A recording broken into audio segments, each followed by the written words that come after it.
রাতে পেট ব্যথা করলে না এসো আমার ঘরে, ওষুধ দাও করলে না দেবো তোমার ভালো করে, বুঝেছো? তো এখন মজা করে ওদের সাথে সব খাচ্ছিস। দুপুরে কোথায় ছিলি? ডেকে ডেকে সারা হলো সবাই। কি হলো, কথা কানে যাচ্ছে না? দুপুরে তেজ দেখিয়ে খেলে না কেন? আমি কোথায় তেজ দেখালাম? আশ্রিত ভারতী লোকেরা আবার তেজ দেখায় নাকি? ওরে বাবা,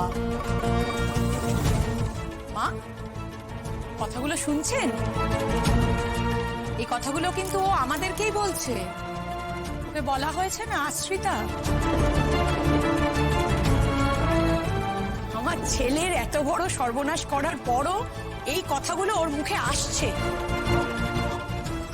অসহ্য, আমার অসহ্য লাগে এসব শুনতে।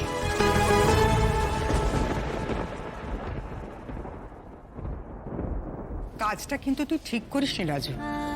সারাদিন তোকে সবাই খোঁজাখুঁজি করেছে। আমার মা বলতেন একটা কথা, যত রাগ হোক, দুঃখ হোক, অভিমান হোক, বাড়া ভাতকে কখনো অপমান করতে নেই।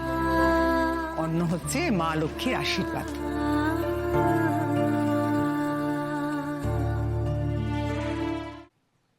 তো এইসব কি ওর জন্য কিনে আনা হয়েছে? দুপুরে খায়নি বলে চপ কাটলেট কিনে এনে খাওয়ানো হচ্ছে? না মানে কোনো মানে নেই এই ব্যাপারটা। তোমার আগে ভাবা উচিত ছিল। তুমি এইসব কিনে এনে এরকম করলে তোমার মায়ের কিরকম লাগবে? না আসলে মানে দেখে খেতে ইচ্ছে করলো তাই। তাই জন্যে তুমি তিনজনের খাবার নিয়ে চলে এলে। বাহ।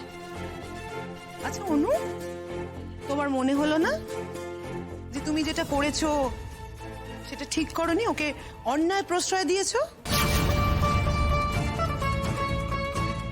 আজ ও যেটা করেছে ওর জন্য আমাদের গোটা পরিবারকে না ওই গাঙ্গুলিদের কাছে অপমানিত হতে হয়েছে। তারপরেও তুমি কি করেছো? লুকিয়ে লুকিয়ে ওর জন্য খাবার নিয়ে এসেছো। এটা অন্যায় প্রশ্রয় নয়? কি মনে হচ্ছে তোমার, হ্যাঁ, যে ও যেটা করেছে সেটা ঠিক করেছে?